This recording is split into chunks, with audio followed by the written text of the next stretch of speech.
चलो, तो अब बात कर रहे हैं force on A current carrying conductor placed in placed in magnetic field. Clear? देखो, इसके लिए जो है हमारे पास है फ्लेमिंग का लेफ्ट हैंड रूल है, जो कि फोर्स की डायरेक्शन को बताएगा कि फोर्स लगती किधर है। ठीक है, ये देखो, this is left hand, force, field और करंट। ठीक है, क्या है? फील्ड और करंट, इस तरीके से। ठीक है ना? अब देखो, सुनो बच्चों, अगर मान लीजिए एक वायर है और उसमें मैग्नेटिक फील्ड की डायरेक्शन इस तरीके से है, ठीक है, क्लियर, और करंट की डायरेक्शन इस तरीके से है, इस तरफ, ठीक है, तो फोर्स अपवर्ड आएगी। ठीक है, अगर इसको अब मैंने रिवर्स कर दिया ऐसे,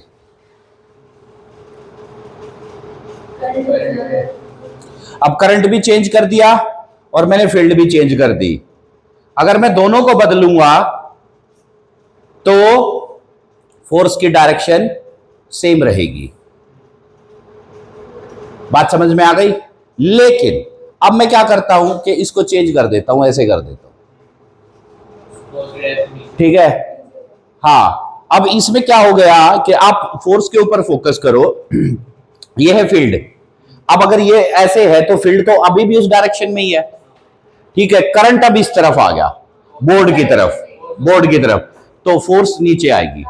यानी कि उस वायर के ऊपर अगर इस कॉन्फ़िगरेशन में करंट अगर रखा जाएगा तो वायर जो है नीचे की तरफ जाएगी, और अगर हॉरिजॉन्टल में है, हॉरिजॉन्टल में है तो मान लीजिए ऐसे है, ठीक है, तो करंट इधर है अपवर्ड में, मैग्नेटिक फील्ड अगर इस तरफ है तो फोर्स आएगी हमारे लेफ्ट की तरफ, और अगर उल्टा कर दोगे तो राइट आ जाएगी।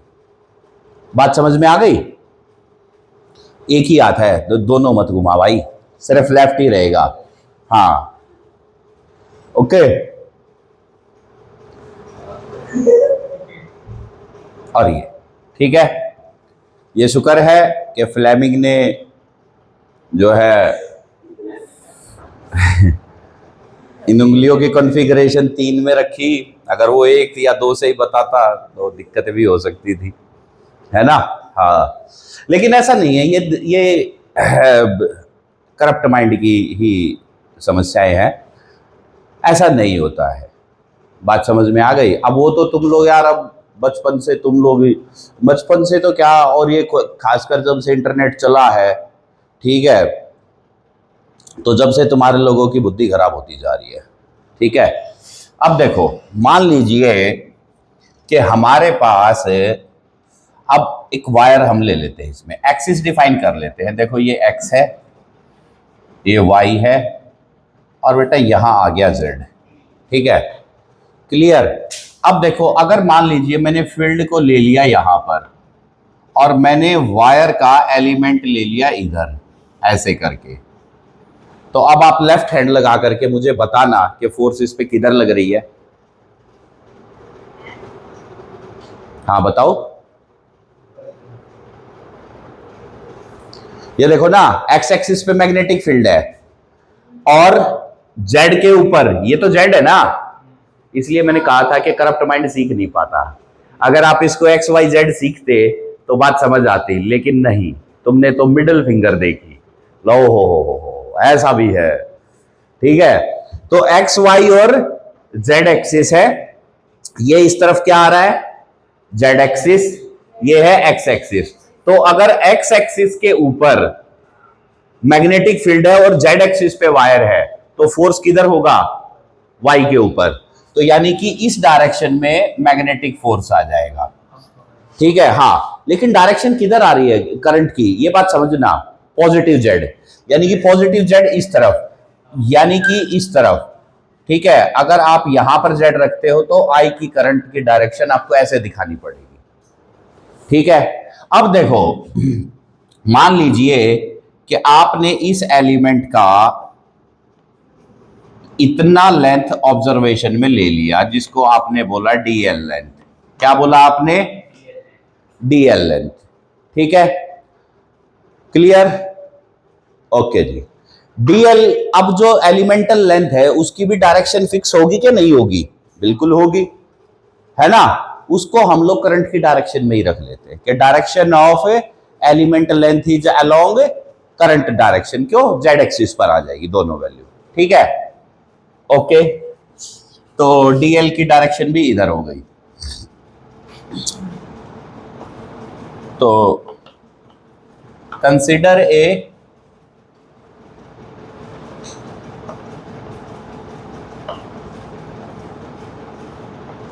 करंट कैरिंग वायर आई, ठीक है, placed along z axis, magnetic field along x axis. ठीक है भाई, तो मैग्नेटिक फील्ड कहां आ गई बच्चों? एक्स एक्सिस के ऊपर। ठीक है ना? अगर मैग्नेटिक फील्ड एक्स पर है, ये जेड पर है, तो अब हमारे को इसको क्या करना पड़ेगा? कौन सा फॉर्मूला लगेगा इसमें? फोर्स वाला फॉर्मूला? नहीं नहीं नहीं बेटा, नहीं। देखो, हम इसमें यूज करेंगे F is equal to Q cross B. ठीक है भाई, क्योंकि फोर्स का तो यही फॉर्मूला है। अब सुनो बच्चों, एलिमेंट हमने कंसीडर करा है, तो consider element DL, let element DL.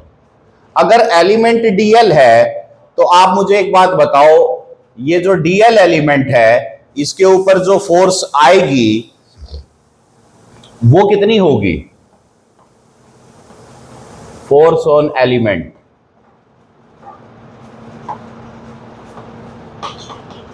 DF ले लो। ठीक है ना? और डीएफ लोगे तो ये क्या, ये क्यू किस में कन्वर्ट हो जाएगा? डी क्यू में। वेलोसिटी हमारी किस में कन्वर्ट हो जाएगी? ड्रिफ्ट में। और ये हमारी मैग्नेटिक फील्ड। ठीक है भाई, अब सुनो बच्चों, अगर इस वायर का एरिया ए है, सुनो, वायर का एरिया ए है, लेंथ इसकी एल है, और इसमें नंबर ऑफ इलेक्ट्रॉन वो एन ई है, तो टोटल चार्ज एलिमेंट में कितना हो जाएगा? N E A D L. कितना हो जाएगा भाई? देखो, तुम लोग ना इस बात को समझो कि एलिमेंट में या कहीं पर भी नंबर ऑफ चार्ज कितने होते हैं, क्योंकि ये चार्ज डेंसिटी में हर बार कैलकुलेशन में आता है और आप लोग हर बार फंसते हो। बोला सर कि क्या हो रहा है, समझ नहीं आ रहा है, क्योंकि मैंने ड्रिफ्ट वेलोसिटी में भी बताया था, याद है? करंट का N E A B D आया था ना?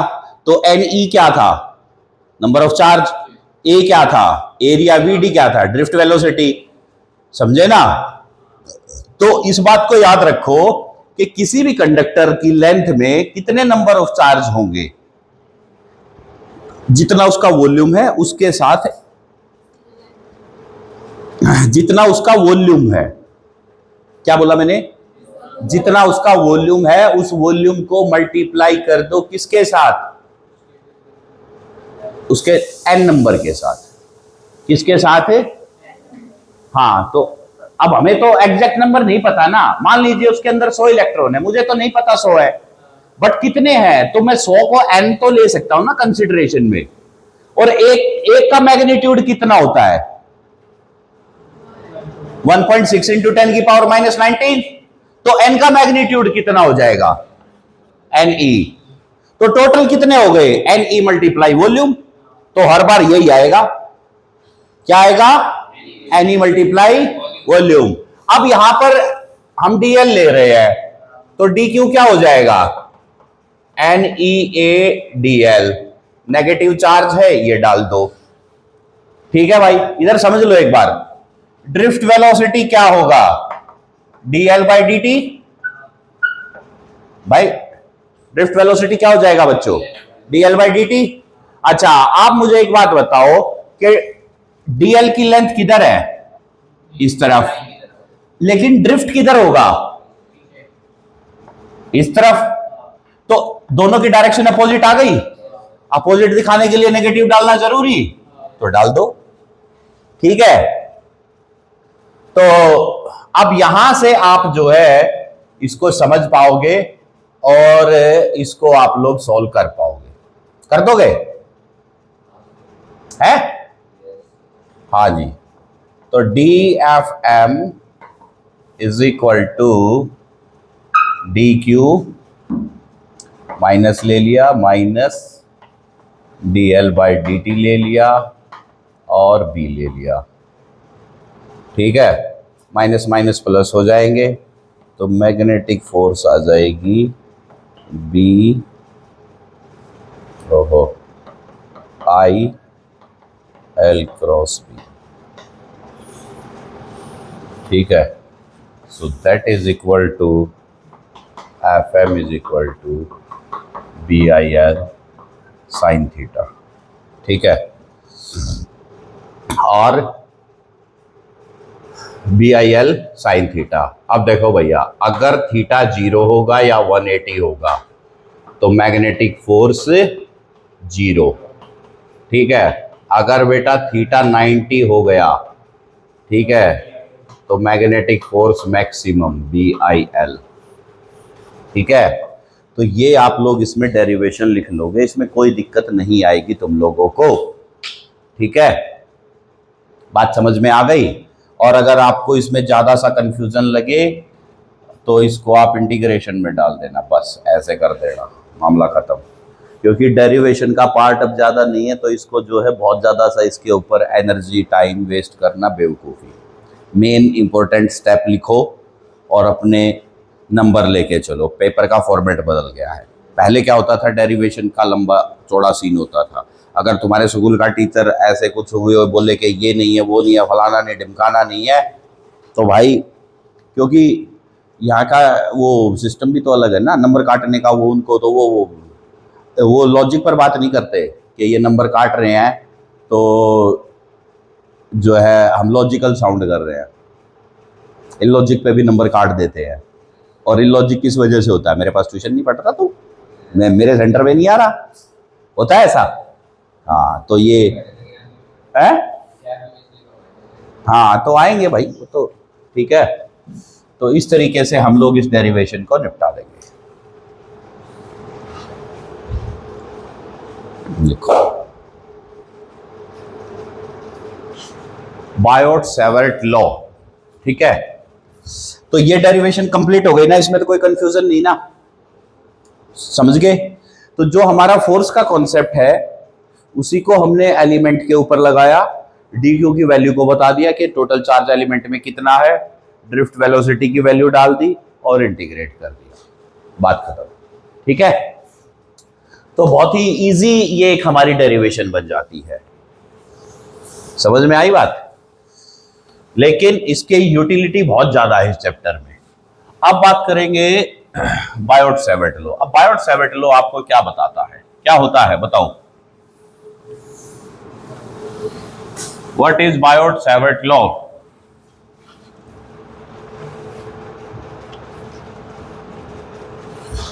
देखो बायोट-सैवर्ट लॉ है वो किसी भी एलिमेंट लेंथ के द्वारा जो मैग्नेटिक फील्ड क्रिएट हुई ना, उसके बारे में बताता है। जैसे कि अब आपको पता है कि एक करंट के, अरे आपको पता है कि एक वायर जिसमें करंट फ्लो कर रहा हो वो मैग्नेटिक फील्ड क्रिएट करती है अपने आसपास, ठीक है। हाँ वो उसकी स्ट्रेंथ बताएगा और ये बताएगा कि वो मैग्नेटिक फील्ड जो है वो किन किन फैक्टर पे डिपेंड करती है।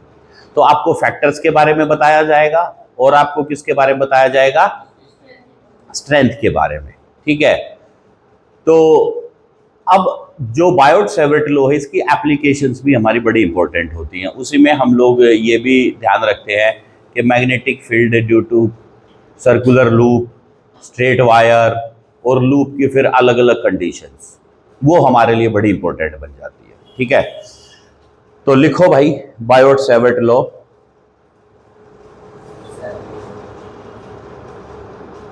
बायोट, क्या कह रहा है तू? स्पेलिंग? ओ माय गॉड, फंस गया।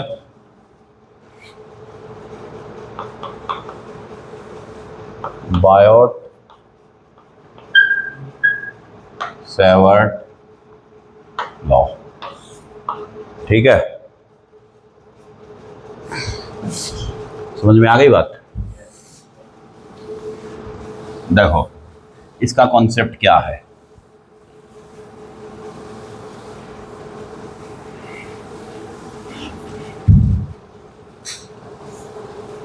अच्छा, आप लोग ये कितना मानते हो तुम्हारे अंदर पेशेंस है या नहीं है?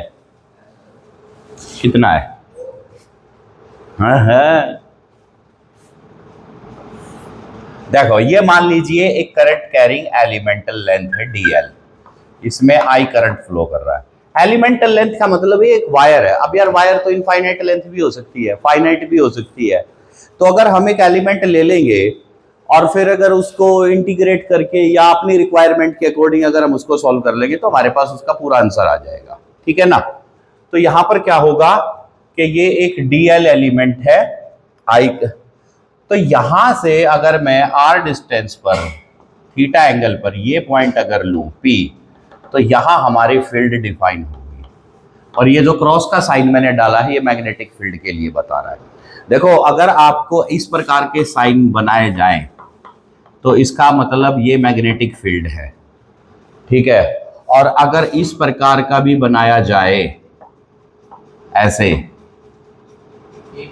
हाँ ये भी मैग्नेटिक फील्ड है, लेकिन ये है आउटसाइड, बाहर की तरफ आ रही है, और ये अंदर की तरफ जा रही है, इनसाइड और आउटसाइड। ये दो डिफरेंस हो। जब न्यूमेरिकल में या कहीं पर भी आपको जब क्वेश्चंस दिया जाएगा ना तो ऐसे क्रॉस बनाया जाएगा। अब क्रॉस के अंदर अगर हमने ऐसे एक वायर रख दी और उसमें से करंट जा रहा है तो इसका मतलब क्या हुआ कि मैग्नेटिक फील्ड कहां पर है? Inside the plane of paper. ठीक है, प्लेन ऑफ पेपर क्या समझना है कि तुम्हारी जो कॉपी है, कागज जो बन रहा है उसके ऊपर जो है, हाँ जी, उसकी जो सतह है दैट इज प्लेन। ठीक है, और उसमें अगर ये क्रॉस है तो फोर्स फील्ड, यानी कि फील्ड गई अंदर। ठीक है, फील्ड ऐसे गई, और ये जो हमारा जेड एक्सिस जिसको हम बता रहे थे, ये इस तरफ क्या गया? करंट। तो ये क्या हो गया? बात समझ आ गई? तो इस तरीके से अब अगर आप इसको रिवर्स कर दोगे ऐसे, ठीक है, तो फील्ड तो अभी भी इधर ही है। ठीक है, लेकिन अब आपने करंट को क्या कर दिया? ऐसे कर दिया उस तरफ, तो फोर्स किधर आ गई? डाउनवर्ड। ठीक है, तो ये पिछली डेरिवेशन का कॉन्सेप्ट था, समझे? हाँ, तो इस वाले डायग्राम का हमारी चर्चा रह गई थी, इसलिए हमने इसको पहले रोका उसको। अब देखो बायोट सेवर्ट लॉ हमारे को क्या बताता है। ठीक है भाई, तो ये मैग्नेटिक फील्ड स्ट्रेंथ के बारे में बताता है। जैसे कि इलेक्ट्रोस्टैट में कूलम्स लॉ है ना, तो कूलम्स लॉ क्या बताता है? मैं इलेक्ट्रिक फोर्स के बारे में बताता है दो पॉइंट चार्ज के बीच में, कि यार अगर हमारे पास मान लीजिए दो चार्ज है ऐसे और कुछ दूरी पे रखे हैं, एक का मैग्नीट्यूड Q1 एक का Q2 है, तो force proportional to Q1 Q2 है और inversely proportional to square of distance है, ऐसा है। तो बायोट सेवर्ट लॉ भी लॉ इसी प्रकार का होता है। तो अकॉर्डिंग टू इट, इसके अकॉर्डिंग क्या होता है? The magnetic field strength, magnetic field strength, ठीक है, magnetic field strength due to a current element, magnetic field strength due to a, बारिश आने की संभावना हो गई क्या यार? Magnetic field strength due to a current element dB is directly proportional to current in the element, proportional to length of element, ठीक है, और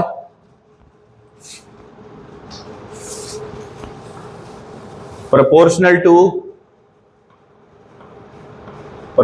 to sine of angle and inversely proportional to square of distance। ठीक है, तो dB की value हो जाएगी mu naught, अच्छा इसको हटा देते हैं, म्यू नॉट अप dB की वैल्यू हो गई IDL sine theta by R square. ठीक है, अब प्रोपोर्शनलिटी साइन को हटाएंगे तो इक्वलिटी डालेंगे, तो dB की वैल्यू हो गई mu naught upon 4 pi IDL sine theta by R square. ठीक है, और अगर इसको वेक्टर फॉर्म में लिखना हो इस लॉ को, तो ये हो जाएगा म्यू नॉट अपॉन 4 पाई, ठीक है, और IDL cross R cap by R square. ठीक है, ये हो गया इसका वेक्टर फॉर्म। क्लियर? और अब एक मिनट, क्या सब कुछ है भाई? ठीक है, अब देखो भैया, ये म्यू नॉट अपॉन 4 पाई क्या है? This is permeability. परमिएबिलिटी, इस परमिएबिलिटी का मतलब क्या होता है? What is permeability? परमिटिविटी क्या होता है, याद कराओ। हाँ जी,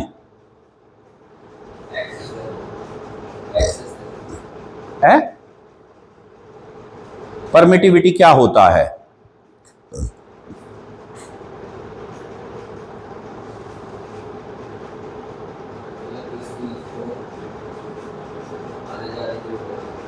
अबे हट, पिटेगा तू, मैं बता रहा हूं, पढ़ नहीं रहा है। परमिटिविटी होता है मैग्नेटिक फील्ड लाइन फोर्सेस की औकात, वो किसी मटेरियल को कितना आर पार जा सकती है। परमिटिविटी याद करो, 1/4 पाई एप्सिलॉन, अरे करंट नहीं, 1/4 पाई एप्सिलॉन नॉट,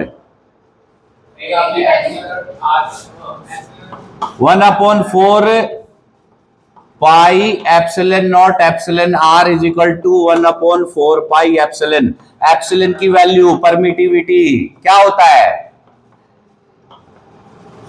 हमने तो पढ़ा नहीं सर, भूल गए। अरे वैल्यू नहीं, मुझे इसका मतलब समझाओ भाई।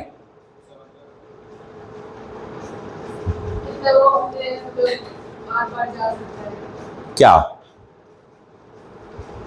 किसी और ऑब्जेक्ट के अंदर से किसी को मतलब ग्रेड नहीं करने की क्षमता है, इतना वो आपका करवा सकता है क्षमता कि किसकी क्षमता, क्या जा सकता है आर पार? कौन सी? किसके? वायर में। शाबाश, किसी ऑब्जेक्ट के।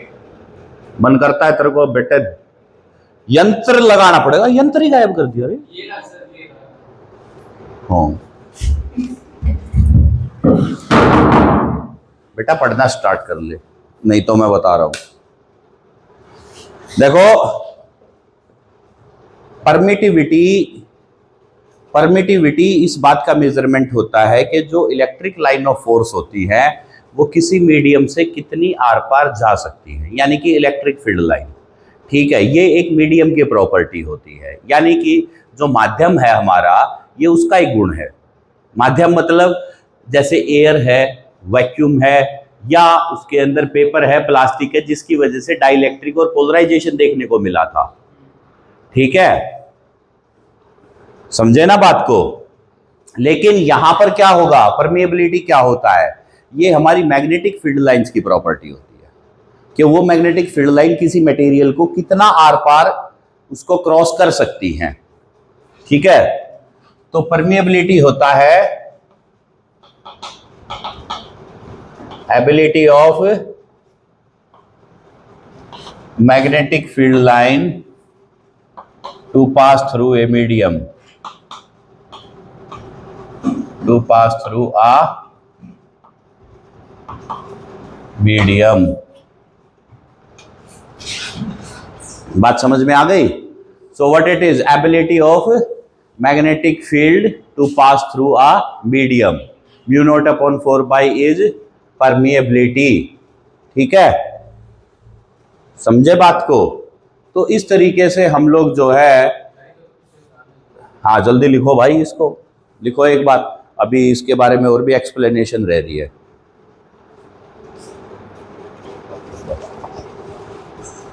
ठीक है, देखो अब यहां से ये हटाना था मुझे, हटा दूं? ठीक है, देखो म्यू नॉट अपॉन 4 पाई की वैल्यू होती है 10⁻⁻⁷। ठीक है, और ये किसके लिए है? टेस्ला मीटर पर एम्पियर। ठीक है, तो म्यू नॉट जो परमिएबिलिटी है वो हो जाएगा 4 पाई इंटू 10⁻⁻⁷। इसको याद रखना भाई। ठीक है, म्यू नॉट की ये न्यूमेरिकल में वैल्यू डाली जाएंगी। ठीक है, ओके, क्लियर है ना? और इसमें जो है ना, ये 4 पाई को हटना मत, क्योंकि ये कई बार क्वेश्चंस में दिक्कत पैदा कर देता है। तो 4 इंटू 3.14 इंटू 10⁻⁻⁷। अब इसका मल्टीपल करो, कितना हो जाएगा? हट 12.5 है एग्जैक्ट वैल्यू, स्टैंडर्ड वैल्यू। 14 चौके 56, 4 3 12 बात कर रहा है। ठीक है, तो 12.56 इंटू 10⁻⁻⁹ इसको याद रख लेना। हाँ, ये म्यू नॉट है, it is mu naught, permeability है ये।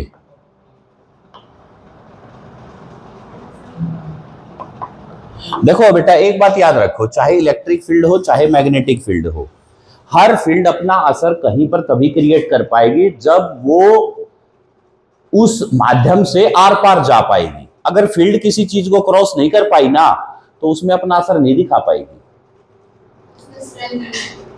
हाँ, क्योंकि दोनों की दोनों फील्ड करती क्या है, कल मैंने आपको बताया था, चाहे मैग्नेटिक फील्ड हो चाहे इलेक्ट्रिक फील्ड हो, अफेक्ट तो फोर्स की टर्म्स में ही आ रहे हैं ना, है तो अट्रैक्शन रिपल्शन। मैग्नेट में क्या होता है? Attraction repulsion. चार्ज में क्या होता है? Attraction repulsion. लेकिन उसके अलावा और भी कुछ होता है, जैसे कि वहां क्या हो रहा था? डाइलेक्ट्रिक पोलराइजेशन, वहां चार्ज पोलराइज हो रहे थे, है ना? यहां पर क्या होंगे? चार्ज मैग्नेटाइज होंगे। जो मटेरियल है ना, वो मैग्नेटाइज डीमैग्नेटाइज कैसा है कैसा नहीं है वो वैसा बनेगा यहां पर। फॉर एग्जाम्पल, मुझे एक मटेरियल की मैग्नेट बनानी है, एक मेरे पास आयरन है, एक मेरे पास जो है ऑलनिको है, ठीक है, जैसे एल्यूमिनियम, निकल और कोबाल्ट है। अब मैंने आपको दे दिया गोल्ड। कभी गोल्ड की मैग्नेट बनती देखी है? क्यों? बात सॉफ्ट से नहीं है, बात यह है कि वो फील्ड लाइन को रिपेल मारता है। ठीक है, और फील्ड लाइन उसके अंदर से क्रॉस नहीं कर पाती है। ठीक है, इसीलिए वो मैग्नेटाइज नहीं हो पाता। तो याद रखो, इस बात को लिख लो कि किसी मटेरियल को मैग्नेटाइज होने के लिए उसके अंदर से फील्ड लाइन का पास होना जरूरी है।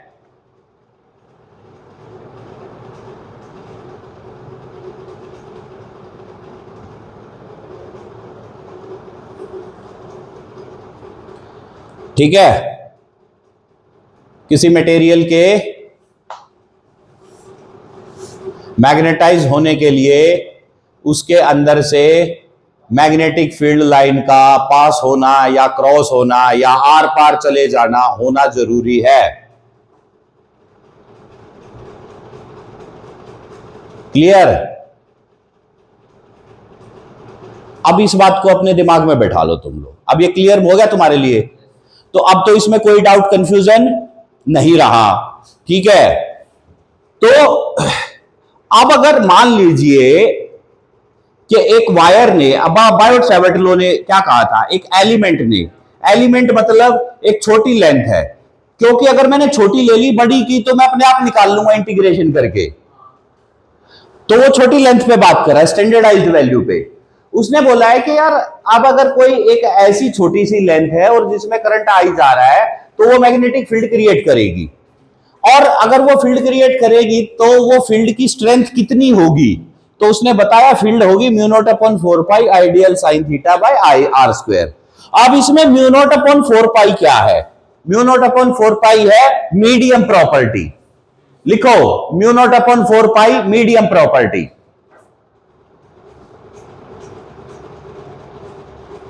अबे आलसी इंसान, अलग से लिख ले, इसको पूरे फॉर्मूले को लिखेंगे, ठीक है? तो mu naught upon 4 pi is medium property, यानी कि जो उस एलिमेंट ने मैग्नेटिक फील्ड क्रिएट कर दी, मान लीजिए ये है मेरे पास, ठीक है? अब इसने मैग्नेटिक फील्ड क्रिएट कर दी, तो यार इसके आसपास में अभी क्या है?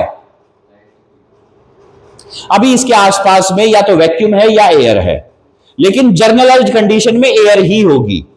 तो ऐसा भी तो पॉसिबल है ना कि एयर से वो फील्ड लाइन पास ना कर पाए, जरूरी थोड़ी कि सारी फील्ड लाइन पास ही कर जाएंगी, नहीं, ठीक है? लेकिन एयर और वैक्यूम से हमारी इलेक्ट्रिक लाइंस और मैग्नेटिक फील्ड लाइंस दोनों की दोनों क्रॉस करती है।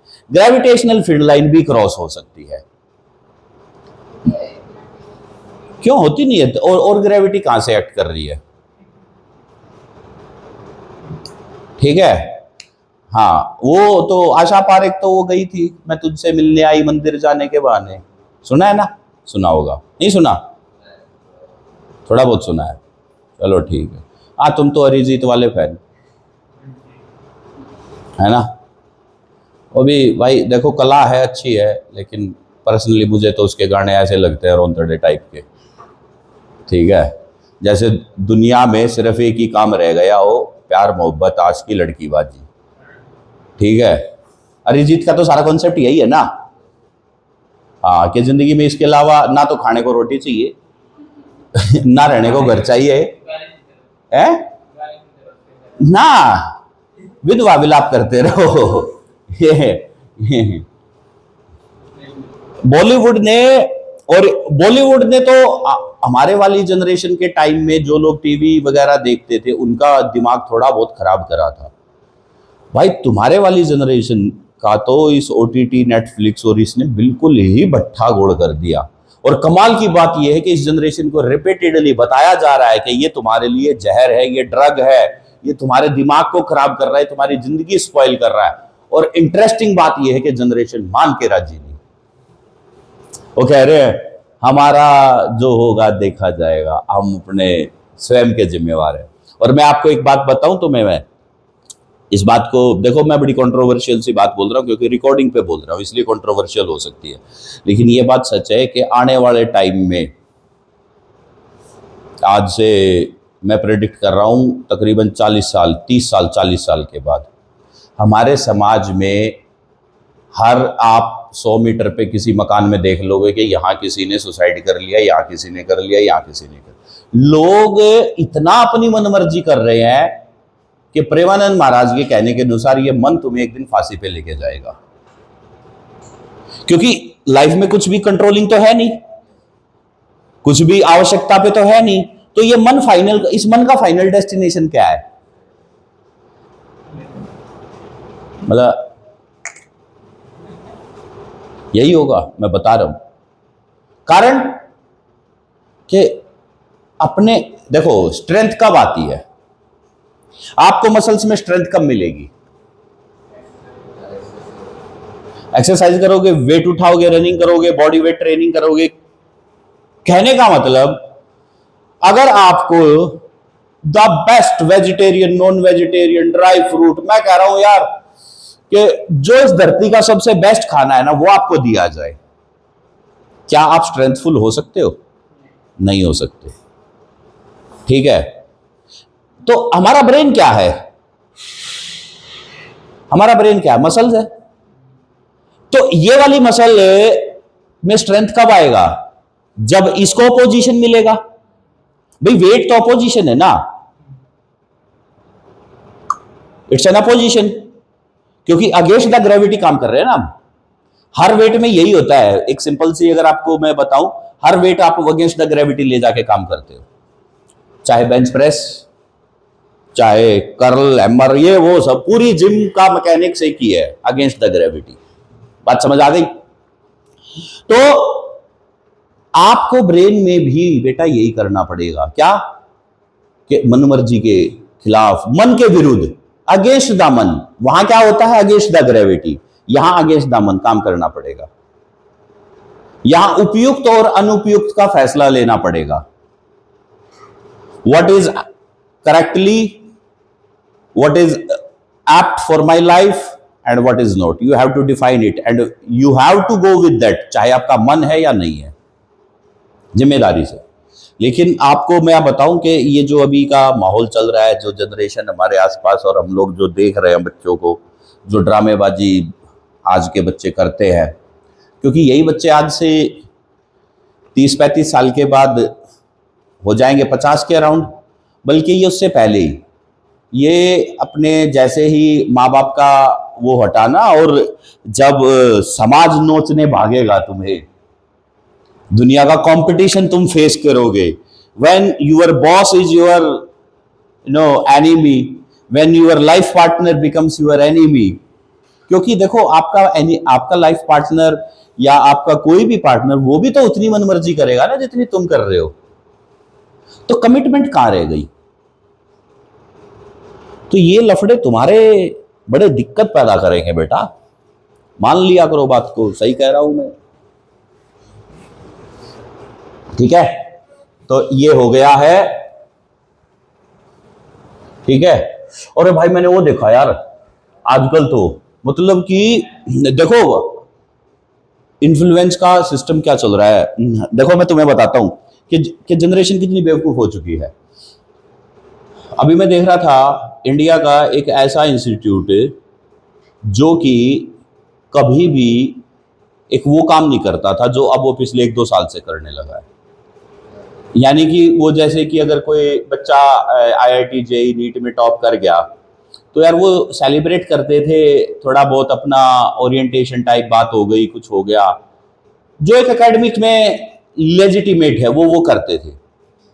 अब भाई उनको भी ऐसे काम करने पड़ गए जो दूसरे शिकारी कर रहे थे, मतलब बच्चों को गाड़ियों में बैठे कर घुमाना, ठीक है, और भाई पूरा ताम झाम के साथ सेलिब्रिटी फील करा देना। अच्छा, इन बच्चों की दिक्कत पता है क्या होती है? वो एक मेरा दोस्त है, तो वो एक मेडिकल कॉलेज में प्रोफेसर, बोला ये जितने भी सेलिब्रिटी आते हैं ना, बोला ये यहाँ पर आके बहुत रगड़ा खाते हैं, क्योंकि दिमाग तो 7वें आसमान पे पहुंच जाता है ना। दिमाग कहां पहुंचता है? और वहां पर जाने के बाद जब आपका प्रोफेसर आपको धुनेगा वहां जाने के बाद, क्योंकि आप कहां गए हो, गवर्नमेंट मेडिकल कॉलेज आपका टारगेट है, वो जो जिससे आप बात कर रहे हो वो गवर्नमेंट ऑफ इंडिया का एक बहुत सीनियर ऑफिशियल है जो आपको पढ़ा रहा है। वो आपको क्या समझेगा? क्योंकि जिस एंट्रेंस को तुम अभी पास करके खड़े हुए हो, वो इससे बड़े बड़े एंट्रेंस क्लियर करके वहां खड़ा हुआ है, ठीक है ना? वो ऐसा थोड़े ही है कि भाई किसी भी XYZ इंस्टीट्यूट की तरह कहीं से भी उठ के आ गया कि 2 चैप्टर पढ़ाए और हो गया काम। He is a very seasoned and very experienced man. तो भाई ये सेलिब्रिटी इसलिए, तो ये चीजें याद रखो, दिक्कतें हैं। एनीवे, तो बात कर रहा था मैं कि μ0/4π क्या हो गया? Medium property. आई क्या हो गया? करंट, यानी कि करंट पर डिपेंड करता है। तो दूसरा फैक्टर लिखो, डिपेंड ऑन करंट, ठीक है? तीसरा फैक्टर लिखो, एलिमेंटल लेंथ DL। क्या लिखोगे? एलिमेंटल लेंथ DL, ठीक है?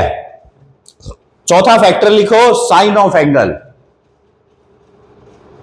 Sign angle. और पांचवा फैक्टर लिखो, डिस्टेंस फ्रॉम द एलिमेंट। आ रहा हूं मैं, distance from the element, element से कितनी दूरी है। बात समझ में आ गई? सही है? तो आपको किस चीज का पता लग गया? एलिमेंट लेंथ आपको किस चीज का पता लग गया? करंट का, साइन एंगल का, डिस्टेंस का और मीडियम का। यानी कि जो मैग्नेटिक फील्ड स्ट्रेंथ है एक एलिमेंट ने क्रिएट करी, किसी पॉइंट पर वो कितनी है, वो इन सभी फैक्टर पे डिपेंड करेगी। तो आपको ये सारे फैक्टर दिमाग में रखने पड़ेंगे। क्या?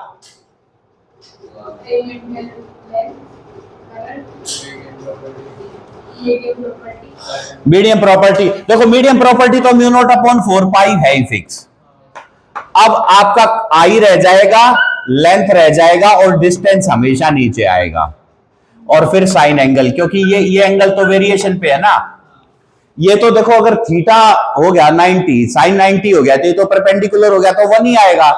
कैसे आएगा 1? मान लीजिए ये वायर है, इससे ये है, तो अगर आप ये पॉइंट लोगे तो यहां से इस पॉइंट की दूरी कितनी है ना। लेकिन अब आप पूछोगे कि सर फिर ये थीटा क्यों लिया? अरे भैया ये एंगल तो थीटा पे वेरी कर गया ना।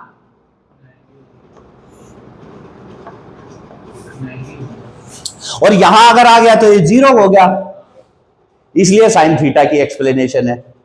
क्योंकि मैंने आपको बताया था कि ये क्या है? कॉन्सेंट्रिक सर्कल है। कैसा है? Concentric circle. और साइन थीटा क्या होता है? Perpendicular upon hypotenuse. तो अब आप इसको ये समझो ना, ये वायर है, यहां से ये हो गया और ये है, तो अब ये और ये, इनकी जो रेशियो बनेगी वही तो साइन है ना, क्योंकि ये डीएल तो बेस हो गया। तो अगर आप इसके एंगल को देख रहे हो तो इस तरीके से, अब देखो वो जो डायग्राम बनाया था मैंने, ये डीएल एलिमेंट है, ये ऐसे लिया था मैंने। ये ऐसे क्यों लिया था? हो सकता है यार इसकी वजह से फील्ड ऐसे क्रिएट हुई हो, तो मैंने ये पॉइंट ले लिया। अब समझ में आया साइन ऑफ एंगल का मतलब क्या है? देखो तुम लोग है ना कम पढ़ रहे हो भाई। क्या कर रहे हो?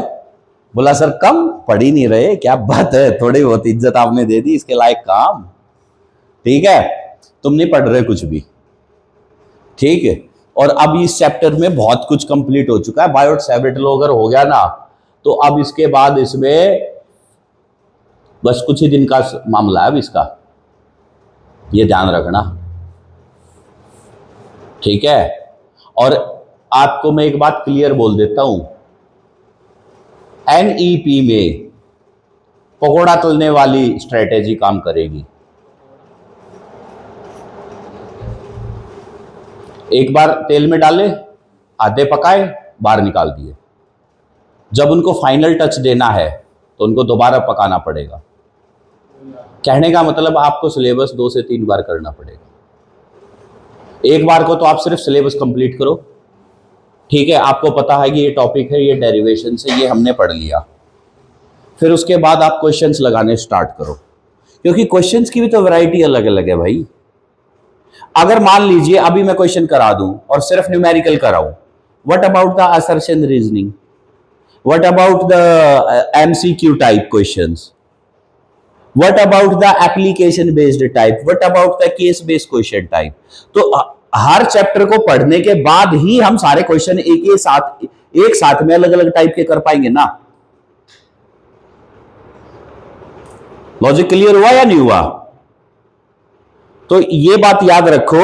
और तुम्हारे जो ये, मैं तुमसे कोई भी पुरानी बात पूछता हूं ना, और जो तुम्हारे ये कॉन्सेप्ट हिले पड़े हैं, याद ही नहीं, इससे एक साफ बात पता लग रही है। और सुनो, स्टूडेंट कभी भी ये नहीं कहता कि मैं नहीं पढ़ा।